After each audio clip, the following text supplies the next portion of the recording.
ukushumayela ngibingelela bingelela abafowethu bonke, bingelela dadewethu Sunday school, bingelele i-artist lethu emegameni likaJesu Kristu waseNazaretha. Mhlawumbe ngithatha leli thuba nami ngibonge uNkulunkulu nento yokuphila kwami nje yomusa ovela kuNkulunkulu. Ngiyambonga kakhulu ngiyambonga uNkulunkulu izinto azenza empilweni yami. Namhlanje bazalwane ngiceliwe kwi-Mawodwa FM bangicelile ukuthi ngizomotivate ngiyambuka nje ngo-6 ngizolethele ukushumayela.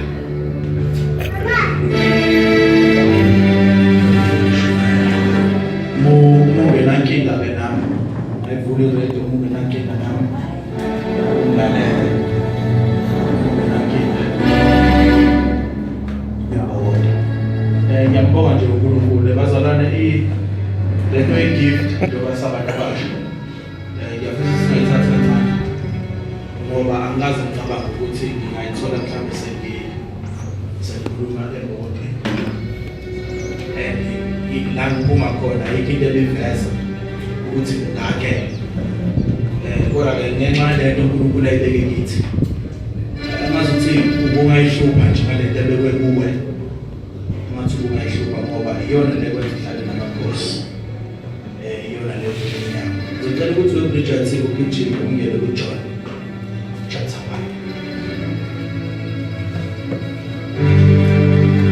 1 noma ungaqalela lapha verse 19 ukuze nje izoswakala kahle njengoba naseyimela. Siyafunda bazalwane ivangeli ngokukaJohane sihloko siqala verse 19. Sihloko sithi ubufakazi bukaJohane 19. Lokhu kungubufakazi bukaJohane mhla abaJuda bathuma abapristi namaLevi bephuma eJerusalema ukuba bambuze ukuthi wena ungubani na. Wavuma kaphikanga, wavuma wathi angisiye uKristu mina. Bambuza bathi uyini pho, ungu-Eliya na? Wathi angisiye. Ungumprofeti na? Waphendula wathi cha. Base bethi kuye ungubani na ukuze sibaphendule abasithumileyo uzisho ukuthi ungubani na. Wathi ngiyizwi lomemezehlane ethi lungisani indlela yenkosi njengalokho washo uIsaya umprofeti.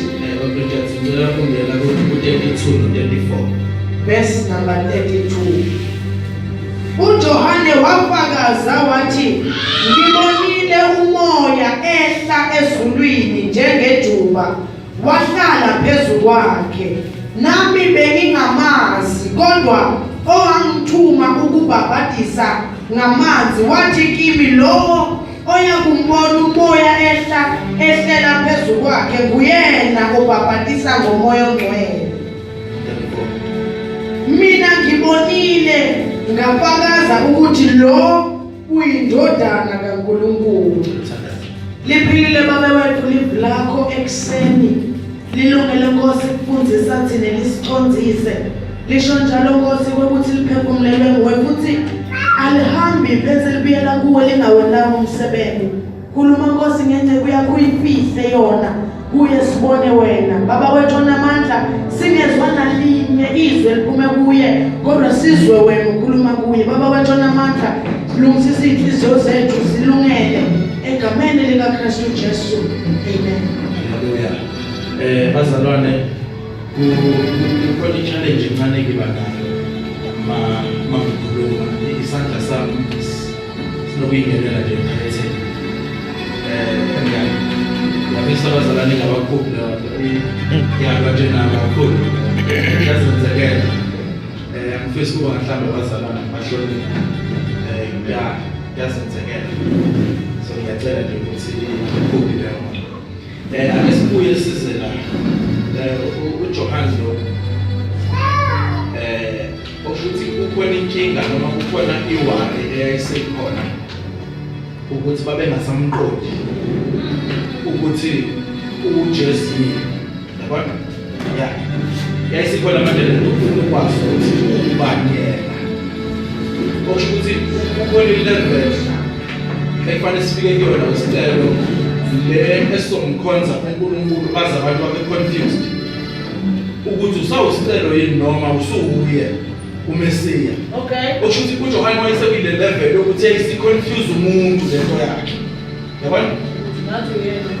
Ukuthi uJohane wayesekile level yokuthi wawusungasakwazi ukuhlukanisa noma uyena uKristu noma uJohane. Yeah.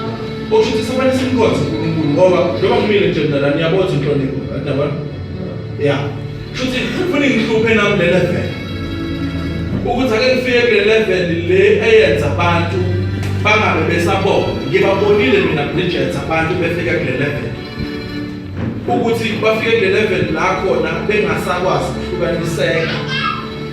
Bese bona baphinde baphakanyiswa ilento ukuthi sekuthiwa bayini uKristu. My God, my Father. Ngibabonile abantu mina bemkhonza uNkulunkulu baphakamisa. Ibandla lisendakwazi ukwahlukanisa.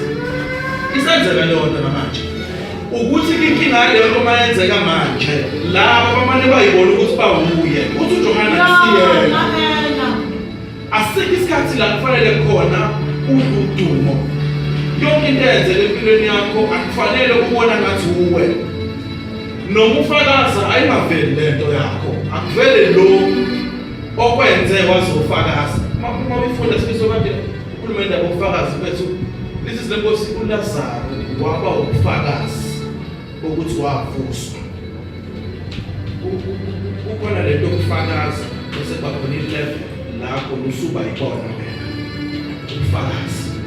uLazaro azangafakazi ukuthi wavuswa. Lento yokuphila kwakhe yayisuka ubufakazi. Ukuthi khona umuntu ofakaza bese bakhona umuntu ofakaza. Haleluya. Amen. Nabona ukuthi sifana isikole phela. Sifana isikole. Ngiyabona lento sifana isikole. Ngizama ngifunda lento ngathola umzali Nkosi ngilungisa. Ngifuna ukukhonza baze abantu babe confused. But uma sebe confused abantu, confused right? Yeah. Ukuthi wena ubani? Haleluya. Amen. Kodwa ke la siyakhona.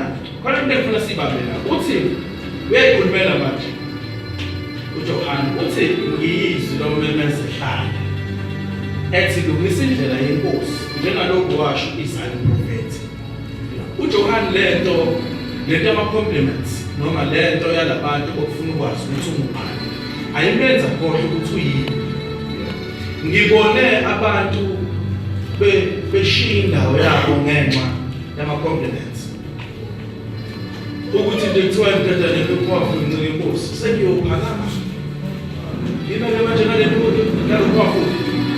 Ngokuyingozi na ukhofu uphakanyiswa uwo ngoba uzakwenye indawo ngokuthola. Haleluya. Amen. Kodwa siyakhona nalendaba. Usathi uJohane ekhulumela uJohane. Usathi mina ngimbonile ngafakaza ukuthi lo uyindodana kaNkulunkulu. uJohane uneshock ukuthi uJesu uyindodana kaNkulunkulu. Ngicela uMeto sanifuna ukwazi. UMeto chapter 11 verse 6.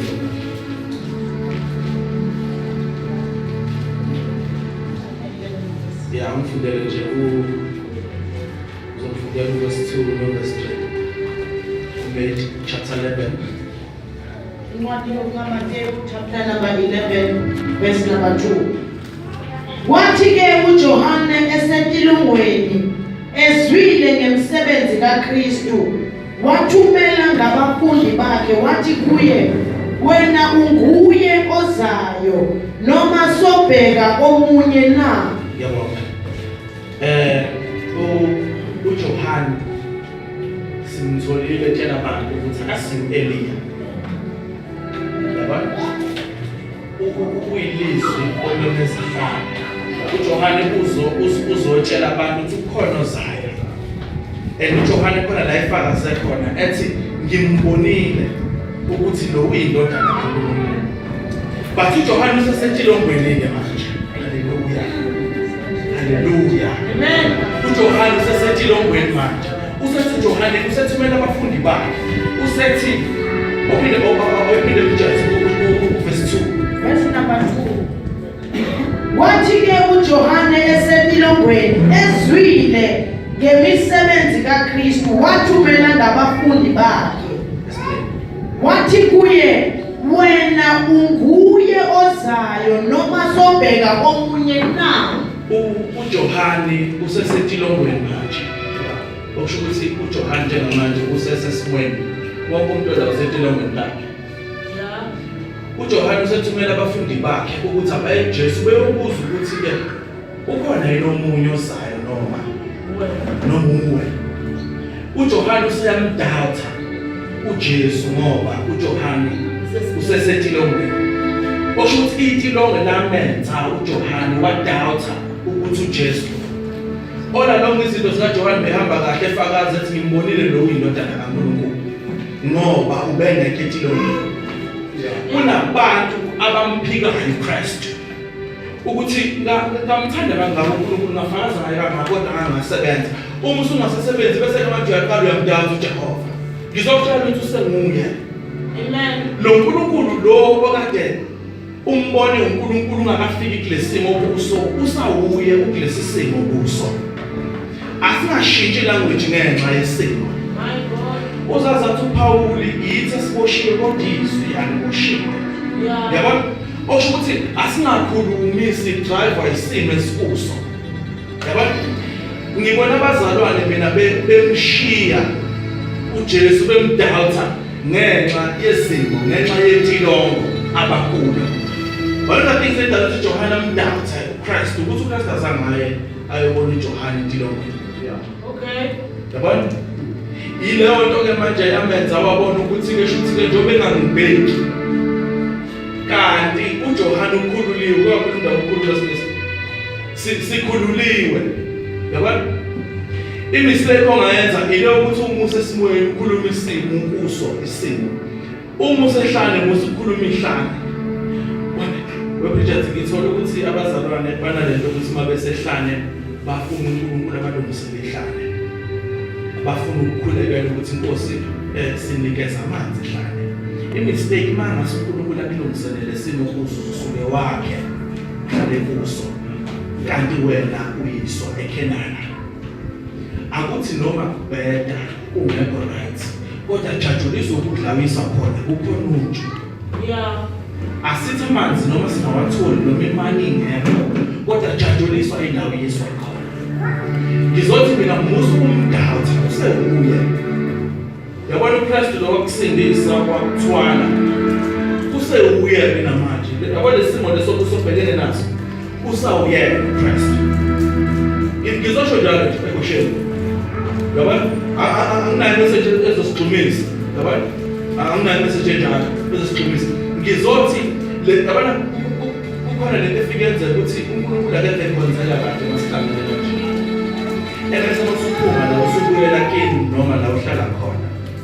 Ebese isitha sifuna ukukutshela noma sifuna ukukukhumbuza ukuthi wena uNkulunkulu uyamthanda kodwa kuba ontanga bakho benzani.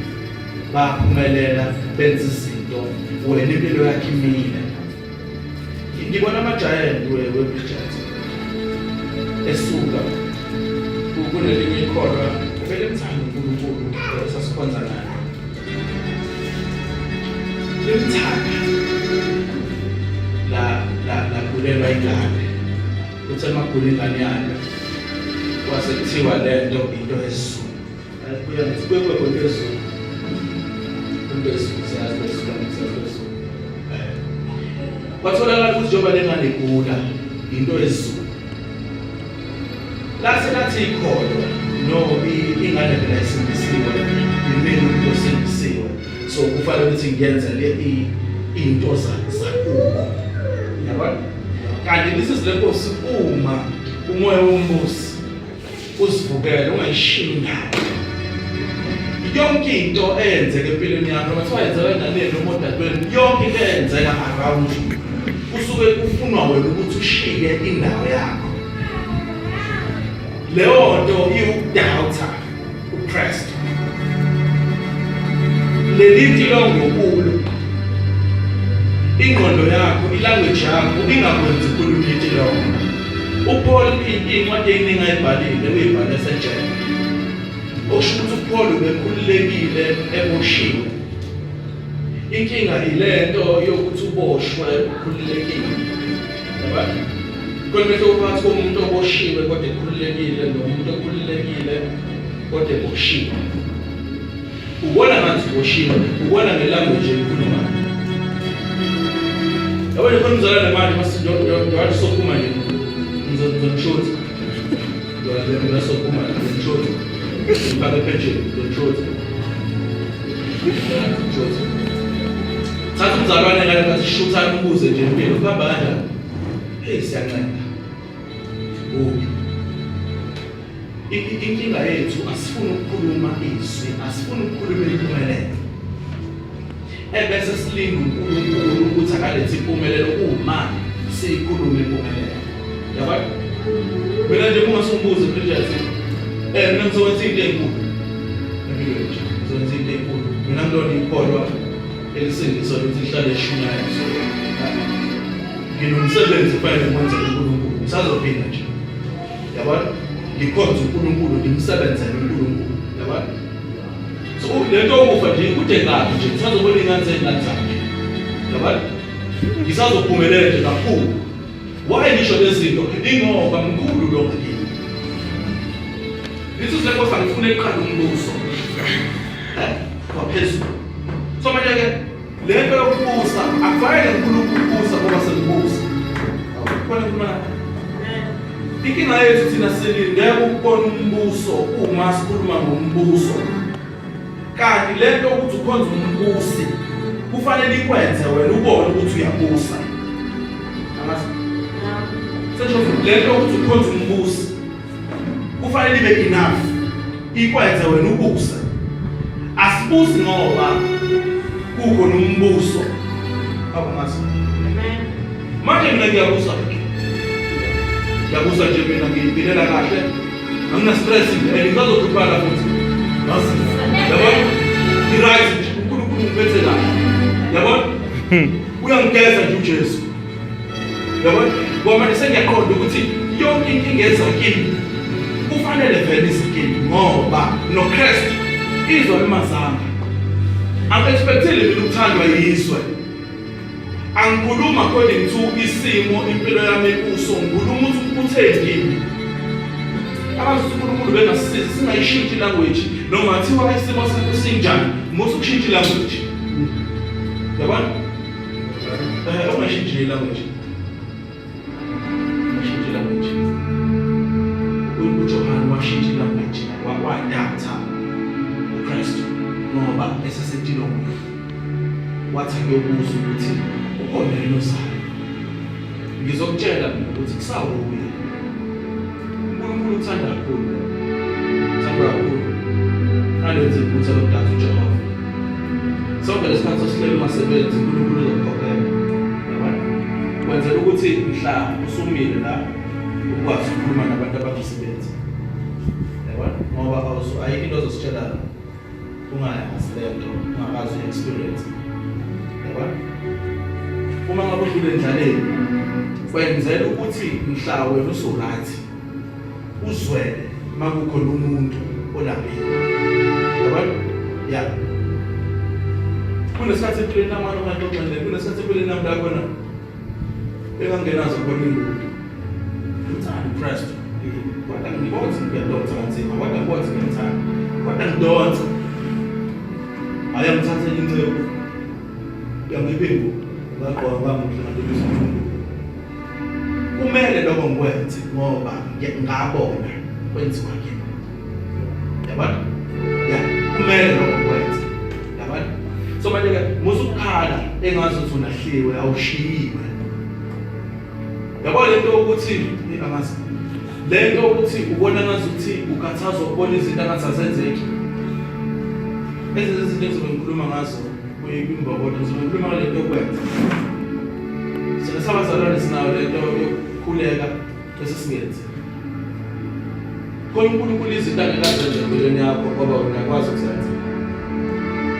Khona izinto ezizokwenzeka ngoba wena wenzile. Ubathi kuthiwa waphumula ingubo, le ngubo echaza ukuthi akaboni. Wayengaboni kodwa wenazo izandla waphumula ingubo. Waya kuJesu, uJesu wambuza ukuthi ngikwenzeleni. uJesu lo mbuzo uthi ngikwenzeleni ubuza abantu abenzile. uJesu lento ethi ngikwenzeleni uyedwa. Usingamazi ukhona izinto uNkulunkulu azenza mawenzile. Lento okwenza ihambelana nefaith lokukhuluma ngayo. Mungasebenza ukuthatha iCV yakho nje uyibhale kahle iCV yakho. Uye la ufuna ukusebenza khona. Kale nkathi uya lapho demonstrate faith. Wenza into okwazi ukuyenza. But awunawo amandla okuqashwa. Kodwa unawo amandla okuhambisa iCV. Yabona? Bese ubutshela uNkulunkulu ukuthi ngihambisela iCV. Yiloko engikwazi ukwenza, ngikwazi ukuyiqasha. Demonstrate faith. Mawungene business ukuthi hayi boss bengino 2000 ngayithenga nje izinto nazi izinto engizobekela isicela ukubona isandla sakho. Ake uNkulunkulu simehlise ezulwini simbeke la empilweni zethu. That is why singafakazi ukubona nje ukuthi abazalwane ufuna uzubabize ngevesi ukuthi abazofakaza. Ingoba asimbeke uNkulunkulu into action. Yabona?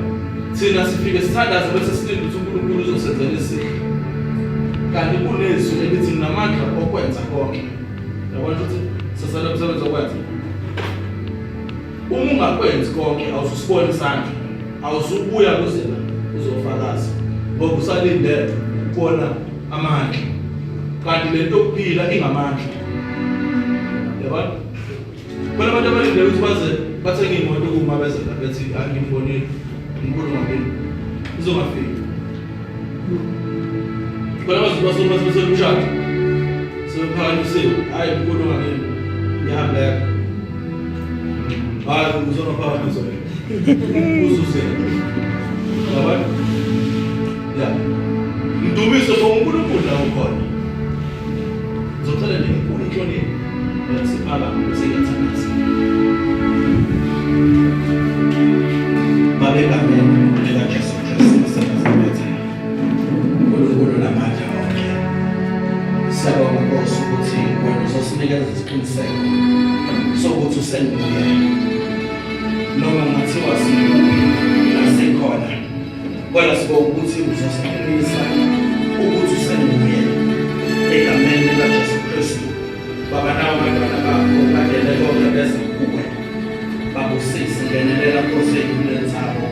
Uguqule ingqondo yabo ungenelele ubunini labo uNkulunkulu namandla onke usifundise Nkosi ukukhuluma njenganawe usifundise Nkosi ukubuka njenganawe Baba siyathandaza egameni likaJesu Kristu waseNazaretha sikunikeza udumo impela wena uThixo wena uJehova wena uthembekile siyabonga Nkosi ukuthi uyangenelela empilweni zethu udlulela nasemndenini yethu egameni likaJesu Kristu waseNazaretha